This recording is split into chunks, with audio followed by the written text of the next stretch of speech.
आप सभी के हृदय में विराजमान परमात्मा को मेरी राम राम। अनेक भक्तों को बहुत आश्चर्यजनक सदमा लगा है। सदमे बहुत प्रकार के होते हैं। खुशी का भी सदमा होता है। ये मत समझ लीजिएगा कि दुख के ही सदमे होते हैं, सुख के भी सदमे होते हैं। तो अनेक भक्तों को अब जो सदमा लगा, ना वह सुख का था ना वह दुख का, वह आश्चर्य का सदमा था। हैरान हो गए। किस बात से हैरान हो गए? कि अयोध्या में प्रभु राम ने सभी को लौटा दिया। अंगद जाने का नाम नहीं ले रहा था। हनुमान जी को जिद करनी चाहिए थी। तो जो भक्तों को आश्चर्यजनक सदमा लग रहा है वह इस बात का कि हनुमान जी कुछ भी नहीं बोले। राम जी ने कहा जाओ और वो चले गए। सुग्रीव भी चला गया, सब लोग चले गए। और अंगद का ऐसा प्रेम जो यह सिद्ध कर रहा है कि हनुमान जी तो कुछ भी नहीं अंगद के आगे। ये तो हट पकड़े बैठा है कि मैं तो जाऊंगा ही नहीं। और राम जी उसको किसी तरह से समझा बुझा कर भेज रहे हैं। तो अब भक्त लोग चिंता में पड़ गए कि वहाँ तो हनुमान जी को अपनी एड़ियाँ रगड़नी थी कि नहीं मैं नहीं जाऊँगा, मैं यहीं रहूँगा, मुझे राम जी को नहीं छोड़ना है, मैं तो रामदूत हूँ, मैं तो राम भक्त हूँ। मार तमाम दुनिया भर की हट करते। तब भक्त कहते हाँ क्या देखा हनुमान जी राम के प्रेम में कैसे हैं। और यहाँ तो राम ना हनुमान को रोकते ना हनुमान जिद करते, चुपचाप निकल लिए हनुमान। तो ये माजरा क्या है? क्या माजरा है? तो इसी को समझते हैं। अंगद भी चला गया। सब लोग खड़े हैं। अब दृश्य क्या है ये समझ लीजिए। भरत जी विदा कराए हैं, अयोध्या की सीमा के पास पहुंच गए। सब लोग इकट्ठे हो गए कि भाई चलो अब किष्किंधा की तरफ चलते हैं। सब तैयार हैं चलने को। अब ऐसे समय में जो हो रहा है उसे सुनिए। तब सुग्रीव चरण गह नाना, भांति विनय कीने हनुमाना। सुग्रीव ने कहा चलो भाई सब अयोध्या। हनुमान जी ने सुग्रीव के पैर पकड़ लिए। क्यों भाई, क्यों पैर पकड़ लिए? क्या हो गया ऐसा? क्या बात घट गई? पैर पकड़ लिए। तब सुग्रीव चरण गहे नाना, भांति विनय कीने हनुमाना। हनुमान ने भांति भांति प्रकार से, अनेक प्रकार से सुग्रीव के आगे बड़ी विनय की, प्रार्थना की, विनती की। क्या विनती की? दिन 10 कर रघुपति पद सेवा, पुनि तव चरण देखो हूँ देवा। कि हे देव, हनुमान जी ने हाथ जोड़ दिए सुग्रीव के आगे, पैर पकड़ लिए कि हे देव बस 10 दिन मुझे रुक जाने दो अयोध्या।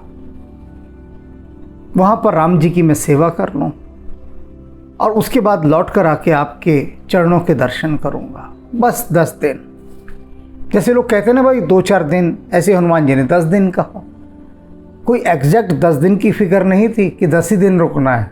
10 दिन का मतलब कुछ दिन, कुछ कितने भी दिन हो सकते हैं। जैसे नेताजी मंच पर आते हैं और लोग कहते हैं कि अब नेताजी 2 शब्द बोलेंगे, वो तो 2 लाख शब्द बोल जाते हैं और लाख का भी हिसाब नहीं, वो शब्द बोले ही जाते हैं जब तक कि आयोजक ही ना कहें कि हे भगवान रुक जाओ, लोगों को भूख लगी है, घर भी जाना है। वो तो बोलते ही रहते हैं। तो यहाँ जो 10 दिन वाली बात है, अर्थात हनुमान जी ने सुग्रीव के चरण पकड़े, विनती की कि मुझे कुछ दिन राम जी की सेवा कर लेने दीजिए। अब यहाँ है वो माजरा समझने वाली बात।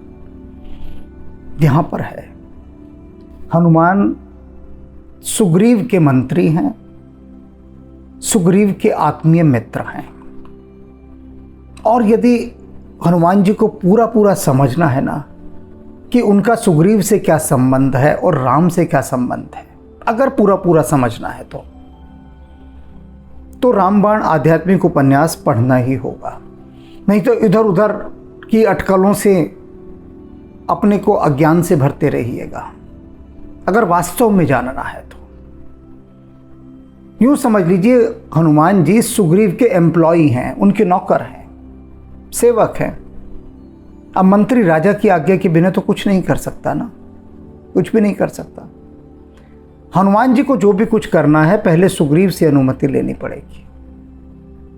यही नहीं कि हनुमान जी रुक जाए राम जी के पास कि मैं तो नहीं जा रहा, मैं तो यहीं रुकूंगा। वे मर्यादा का पालन कर रहे हैं। सब लौट आए, हनुमान जी भी लौट आए। अब वे मर्यादा के अंतर्गत अपने राजा से,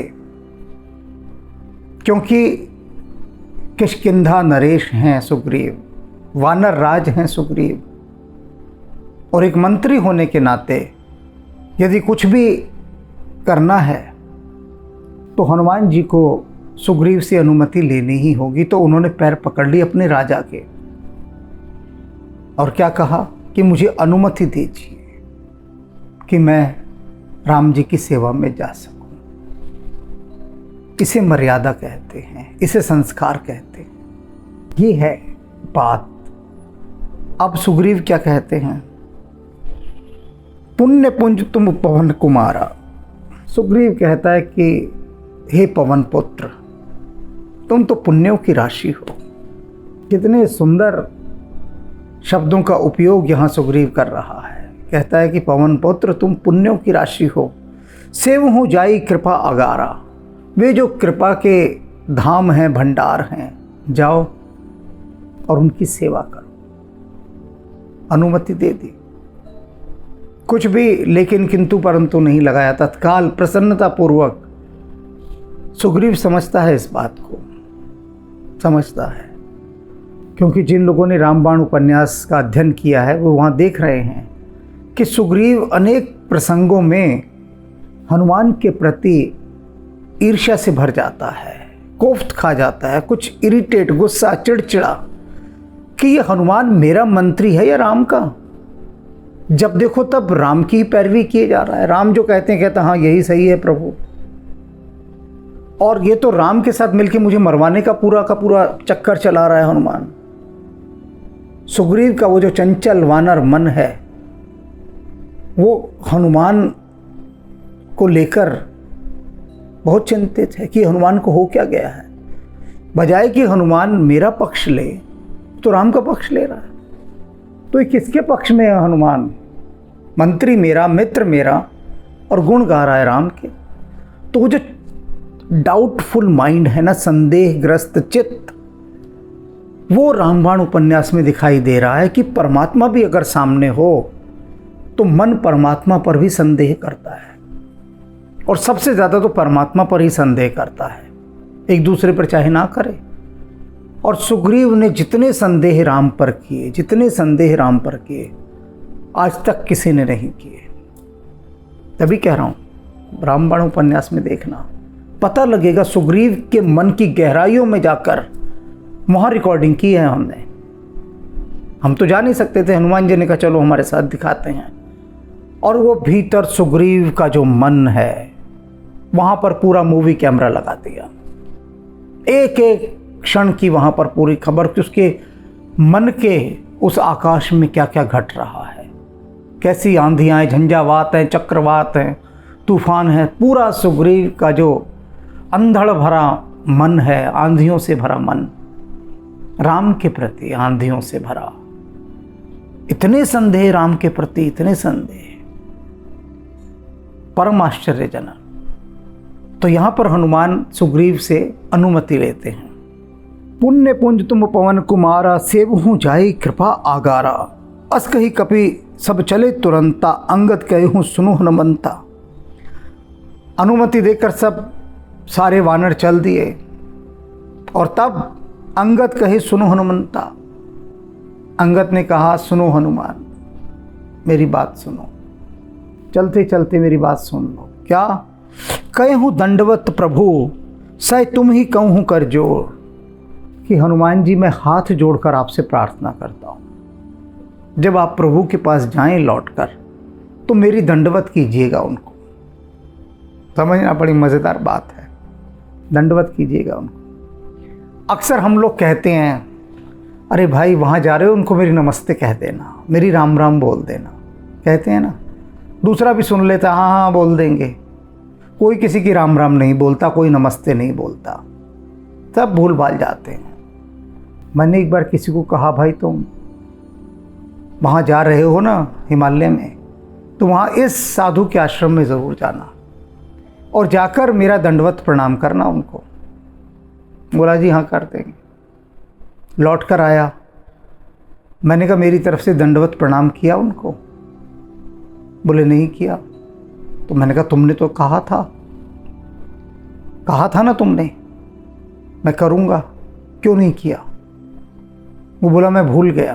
मैंने कहा झूठ मत बोल, तुझे याद था उस समय, लेकिन मारे शर्म के तूने दंडवत प्रणाम नहीं किया। बोल सही है या नहीं? बोला हाँ बात तो आप ठीक कह रहे। उस समय उनके पास कुछ और लोग भी थे, अब वहाँ पर मैं दंडवत प्रणाम कैसे करता? दंडवत का मतलब होता है बिल्कुल लेट जाएं आप, दंडवत डंडे की तरह। आप एक डंडे को भूमि पर लेटा दें, कहीं उबड़ खाबड़ नहीं होता, सीधा लेटा होता है। तो बिल्कुल ऐसे सीधे लेट के, हाथ भी सीधे, उसे दंडवत प्रणाम कहते हैं। मैंने कहा भैया अगर तुझे अपनी हिमालय की वो यात्रा सार्थक करनी है तो दोबारा जा और ये दंडवत प्रणाम करके आ जा, और अगर निष्फल करनी है तो मत जा। अब इतना साहस तो किसी में नहीं होता कि सिर्फ दंडवत प्रणाम करने के लिए वहाँ जाए, बड़ा पैसा खर्च होता है और डर लगता है पैसा खर्च जब हो तो। वो नहीं गया, मेरी दंडवत प्रणाम नहीं पहुँचाई, बाद में हमने ही खुद जाकर दंडवत किया। तो ये बता रहा हूँ कि लोग दंडवत रख लेते हैं, नमस्कार तक रख लेते हैं, कोई किसी की राम राम नहीं। तो किसी के हाथ पहुँचाने की ज़रूरत नहीं है कभी किसी को राम राम। मत पहुँचाओ, क्योंकि देगा कोई है नहीं। सब सोचते हैं तो बेकार की बात है, दूसरे ने कह दिया राम राम बोल देना। क्या बोलनी राम राम, क्या बोलनी राम राम, नहीं बोलेंगे। अब अंगद ने कहा मेरी दंडवत करना जाके, तो इतना ही कहना काफ़ी है कि हनुमान जी दंडवत करेंगे ही करेंगे। कहूँ दंडवत प्रभु मैं तुम्ही, कहूँ कर जोर, बार बार रघुनाय की ही सुरत कराय हूँ मोर। और क्या करना हनुमान जी, आप मेरी दंडवत तो कर ही देंगे, बार बार रघुनायक ही, बार बार रघुनाथ जी को सुरत कराय हूँ मोर, मेरी याद दिलाते रहना बस। उनकी सेवा में तो आप रहेंगे, बार बार मेरी बात करते रहना बस। मौका बेमौका कुछ भी हो, अंगद की कोई बात डाल देना, और अंगद का नाम आएगा तो प्रभु को मेरा ध्यान आ जाएगा। उनको मेरा ध्यान आ जाए तो बस और क्या चाहिए। उनको मेरी याद दिलाते रहना, वे मुझे भूल ना जाएं। बस ये आपको मैं एक छोटा सा जो है काम दे रहा हूँ, प्रार्थना कर रहा हूँ इसके लिए। अस कह चले हूँ बाल सुत, फिर आयु हनुमंत। ऐसा कहकर बाली पुत्र अंगद चला गया और हनुमान अयोध्या में लौट आए। तास प्रीत प्रभसन कही। अब हनुमान जी जब लौटे राम जी के पास, तो सबसे पहले आते ही उन्होंने क्या किया, पहला काम आते ही तास प्रीति प्रभुसन कही। प्रभु के सामने आकर उन्होंने अंगद की प्रीति बताई फिर से कि अंगद आपसे कितना प्रेम करता है। हम तुम होते ना, जानते हो क्या करते कि अच्छा हम जाके राम जी को बताएं कि अंगद कितना प्रेम करता है। अरे अपने नंबर हम कटवाएंगे, अपने नंबर कटवाएं, अंगद की तारीफ करें वहाँ पर और कहें कि देखिए प्रभु अंगद आपके प्रेम में कितना है। तो प्रभु सोचेंगे अच्छा ये अंगद इतना प्रेम करता है, तो हमारे तो नंबर ही कट गए, हमारा पत्ता साफ। तो अपने नंबर बनाने के लिए भैया हम तुम तो कभी अंगद की तारीफ नहीं करेंगे। संसार का नियम यही है कि दूसरे की जड़ें काटो, दूसरे की टांग खींचो, निंदा भले ही कर दो कि प्रभु अंगद वो तो आपकी बड़ी बुराई कर रहा था। हम तो यही कहेंगे, क्योंकि यही संसार की फितरत है कि अगर कोई किसी के गुण गाता है तो जो दूसरे चुगलखोर लोग हैं वो जाकर बॉस के कान भरते हैं कि बॉस आपको वो गाली देता है पीछे, और गाली दे रहा था। जो सच में गुणगान करे पीछे, क्योंकि जो चमचे हैं उनका काम क्या है कि बॉस कभी भी किसी सच्चे और सात्विक आदमी के निकट ना जा पाए। बड़े समझदार सावधान होते हैं ये जो चमचे हैं, चाटुकार लोग, ये बॉस को लपेटे रहते हैं और सदा उस व्यक्ति से बॉस को दूर रखते हैं, उस व्यक्ति से हमेशा कि जो बॉस को सत्य का मार्ग दिखा सके। तो डराते रहते हैं बॉस को कि ये ऐसा है, ये वैसा है, ये बड़ा खतरनाक है, ये आपके बारे में पता नहीं क्या क्या बोलता रहता है, आपके निंदा करता है चारों तरफ। और बॉस के मन में इतना विष भर देते हैं, इतना विष भर देते हैं कि उस विष के कारण आग लग जाती है बॉस के हृदय में, और बॉस ऐसे साधु पुरुषों को देखते ही बिदक जाता है, भागता है, मुंह चुराता है। लेकिन हनुमान जी अंगद की ताई, वो तो सरल हैं, शिशुवत हैं एकदम। ऐसी स्थिति को कोई उपलब्ध हो ही नहीं सकता जिस स्थिति को हनुमान जी उपलब्ध हैं। प्रशंसा की खूब अंगद की। मगन भये भगवान, कितनी प्रशंसा की होगी हनुमान जी ने अंगद की। अब कैसे अंदाजा लगाइएगा, यहां तो कुछ हिसाब किताब दिया ही नहीं है कि कोई लिस्ट बना दी हो तुलसीदास जी ने कि हनुमान जी ने ये कहा, ये कहा, ये कहा, ये कहा, ये कहा, इतना कहा। कोई हिसाब किताब नहीं, एक लाइन दे दी। क्या एक लाइन दे दी? तुलसीदास जी ने तास प्रीति प्रभु सन्न कही, प्रभु के सामने समक्ष हनुमान जी ने अंगद की प्रीति कही, बस एक लाइन में बात खत्म कर दी। अरे तुलसीदास जी, ऐसे थोड़ी ना बात बनेगी, ये तो हमारे लिए काम छोड़ दिया आप, अब हमें बताना पड़ेगा। चलो बता देते हैं। कितनी प्रशंसा की होगी उसका अंदाजा इससे लगाते हैं। मगन भये भगवंत, राम जी मगन हो गए, राम जी मगन हो गए। कितना सुनकर भाव गहराया होगा राम जी का, क्या हनुमान जी ने कहा होगा, क्या शब्द रहे होंगे, क्या रस की धार बही होगी, क्या भाव रहा होगा, जो राम जी के श्रवणों से घुलता घुलता उनके हृदय में चला गया होगा और राम जी मगन हो गए होंगे। ये कोई साधारण शब्द नहीं है। मगन बहे भगवंत, कि भगवान मगन हो गए। अरे भगवान को देखकर तो भक्त मगन होते हैं, देखा नहीं सब जगह। तुलसीदास जी दिखा रहे हैं कि जो राम जी को देखता है वही मगन हो जाता है। और राम जी जिस पर फिदा हो रहे हों, जिस पर न्योछावर हो रहे हों, जिस पर बलिहारी जा रहे हों, वो क्या चीज़ रहे होंगे। तो इसी से बस ये सब अंदाज़ों के खेल हैं, अनुमानों के। लगाते रहिए अनुमान, क्या कहा होगा हनुमान कि मगन हो गए भगवान, मगन है।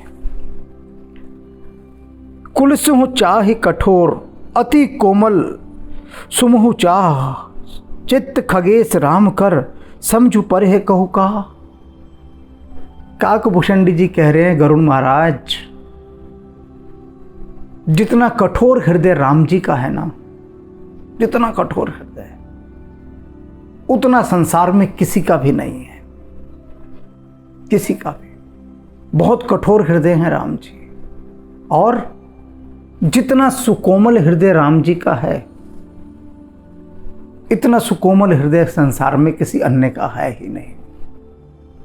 दोनों बातें एक साथ। समुझि पर का चुका, कह रहे गरुड़ जी, कोई कुछ समझ नहीं सकता, कोई भी कुछ इस बात को समझ नहीं सकता। क्या कुछ समझ में आई बात ये कि राम जी का हृदय कठोर से कठोर है। और कैसे कठोर? वज्र से भी अधिक कठोर। अब वज्र समझ लीजिए थोड़ा सा क्या है। हर चीज को कहा जाता है वज्र से भी अधिक कठोर। क्या है ये वज्र? एक ऋषि हुए दधीची, बड़े महान तपस्वी ऋषि, परम सात्विक सिद्ध पुरुष, जो जो उनके लिए कहा जा सकता है उनकी महानता में सब। अब उनके काल में एक राक्षस था वृत्रासुर। इंद्र उसको मारने का सारा इंतजाम कर चुके थे। जितने भी आयुध होते हैं, हथियार होते हैं, सब उस पर चला चुके। कोई हथियार उसे मार नहीं पा रहा था, कोई भी। वृत्रासुर को। इंद्र भी परेशान, स्वाभाविक है कि अगर कोई किसी हथियार से भी न मारा जाए तब क्या कीजिएगा। अब वही कीजिएगा, सारे पहुंचे ब्रह्मा जी के पास कि बताइए भगवान क्या करें, ये राक्षस तो मारने में ही नहीं आ रहा। अब जो मारने में ही नहीं आ रहा हो तो वो तो खुला छूट गया, अत्याचार करेगा और कर भी रहा है, तो क्या करें, कैसे मारें, ऐसा कौन सा हथियार हो सकता है जिससे मारा जाए। तो ब्रह्मा जी ने कहा देखो भाई, ये किसी हथियार से नहीं मरेगा, लेकिन हाँ यदि कोई ऐसी अस्थियां हो, ऐसी अस्थियां जो दिव्य और पवित्रता से जाज्वल्यमान हो और उससे वज्र बनाया जाए।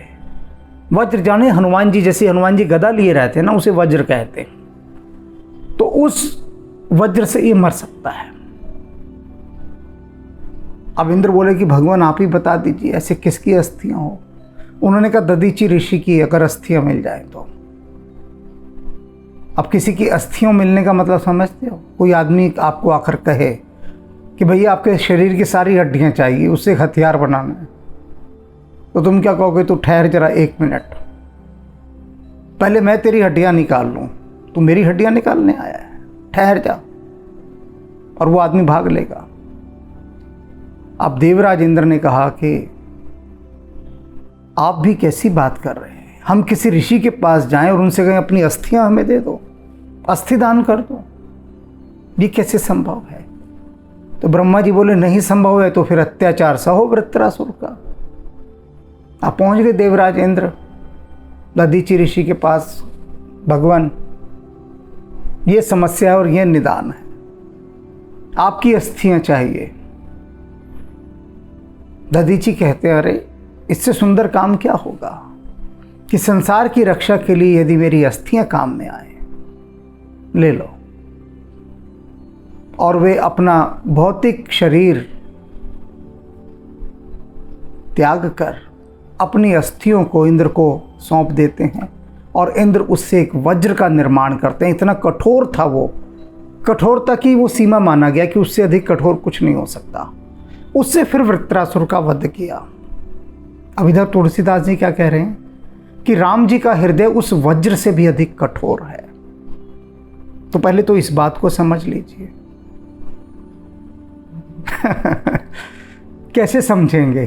तुलसीदास जी आगे कह भी रहे हैं कि कागभूषणी जी गरुड़ से कह रहे हैं कि ये बात कोई समझ ही नहीं सकता कि बताओ समुझ परि है कछु काही। अरे किसी को ये बात कभी समझ में भी आ सकती है कि राम इतने कठोर हैं और इतने सुकोमल हैं, दोनों बात। अब इसे हम प्रयास करते हैं समझाने का और आशा है हनुमान जी की कृपा से आप सभी समझ भी जाएंगे। राम लक्ष्मण सीता तीनों वनों में जा रहे हैं। अब मैं जो राम 14 वर्ष वनों में रहे, क्या किया उन्होंने वनों में, वो सारा हिसाब आध्यात्मिक उपन्यास वन वन में राम में है। नाम ही इस आध्यात्मिक उपन्यास का वन वन में राम है कि पूरे वनों में उस काल में राम ने क्या किया, उसका भी तो हिसाब किताब चाहिए। उसकी सारी वीडियो रिकॉर्डिंग इसमें है। अब एक वृक्ष के नीचे राम लक्ष्मण और सीता बैठे हैं, थके हुए हैं बुरी तरह से। राम कहते हैं भी चलो अब आगे चलना है। तो सीता सोकर उठी थी, तभी राम भी सोकर उठे थे, लक्ष्मण तो पहरा दे रहे थे। तो सीता कहती हैं जरा मैं इस जो बरगद का विशाल वृक्ष है इसके पीछे जाकर मैं अपने थोड़े वस्त्र ठीक कर लूँ, फिर चलती हूँ। राम बोले ठीक है। अब राम प्रतीक्षा कर रहे हैं, सीता जी आ नहीं रही वहाँ से। राम को बड़ा आश्चर्य होता है कि पूछते हैं सीते सो तो नहीं गई? सीते कोई उत्तर ना दे। थोड़ी देर में सीता के चीखने की आवाज़ आती है दूर से कि राम रक्षा करो, ये राक्षस मुझे उठा कर ले जा रहा है। और जहाँ से चीखने का स्वर आया था वहाँ राम और लक्ष्मण देखते हैं जाके तो एक बड़ा भयानक विशालकाय राक्षस सीता को अपने कंधे पे डाल के भागे जा रहा है। अब ये दोनों भागते हैं पीछे। अब वो राक्षस राम और लक्ष्मण को भी दबोच लेता है। अब उसके बाद राम अपना रौद्र रूप धारण करते हैं और रौद्र रूप धारण करने के बाद जिस मौत वो उस राक्षस को मारते हैं उसे देखकर सीता भयभीत हो जाती है। सीता जी राम को देखकर भयभीत हो जाती हैं, क्योंकि वो तो क्या देखी थी आज तक कि मेरे राम का सुकोमल हृदय। उन्होंने तो सदा राम को एक सुकोमल प्रियतम के रूप में देखा था। पहली बार वो देखती हैं राम का वह रौद्र रूप, वह क्रुद्ध मुद्रा, और जिस ढंग से मौत के घाट उतारा उस विराध राक्षस को। उस राक्षस का नाम विराध था। उसकी पूरी वीडियो रिकॉर्डिंग वन वन में राम आध्यात्मिक उपन्यास में है। जिन जिन भक्तों ने पढ़ा है ना, उन्होंने कहा है कि राम की ऐसी रौद्र मुद्रा हमने कभी नहीं देखी, कभी नहीं देखी, क्योंकि वहां दिखाया जा रहा है। मैं वीडियो रिकॉर्डिंग कह रहा हूं, पढ़ते पढ़ते आपको वीडियो रिकॉर्डिंग दिखाई देगी। तो राम अत्याचारियों के लिए, जालिमों के लिए कठोर से कठोर हैं। राम किसी को क्षमा नहीं करते। आप देखेंगे वन वन में राम, इस आध्यात्मिक उपन्यास में राम ढूंढ ढूंढ कर राक्षसों को मार रहे हैं। जो राम की मुठभेड़ हो रही है राक्षसों से, वो देखने लायक है। उसको देखने के बाद पता लगता है कि वास्तव में राम कितने कठोर हैं, कितने कठोर हैं। और सुकोमल अहिल्या से मिलते हैं, शबरी से मिलते हैं, सुग्रीव से मिलते हैं। कितने सुकोमल हैं इनके प्रति, कितने सुकोमल, वो देखते ही बनता है। और वनों में ऋषि मुनियों की हड्डियों के ढेर लगे हुए हैं, हड्डियों के ढेर। उन हड्डियों के ढेरों को देखकर राम की आंखों में जो आंसू आते हैं, उसको देखकर लगता है कि इससे अधिक सुकोमल कोई हो ही नहीं सकता। तभी तो काकभूषणी जी गरुड़ से कह रहे हैं कि राम को भला कोई कैसे समझ सकता है, नहीं समझ सकता। राम को समझा ही नहीं जा सकता। बस राम के सम्मुख नतमस्तक हुआ जा सकता है। राम राम।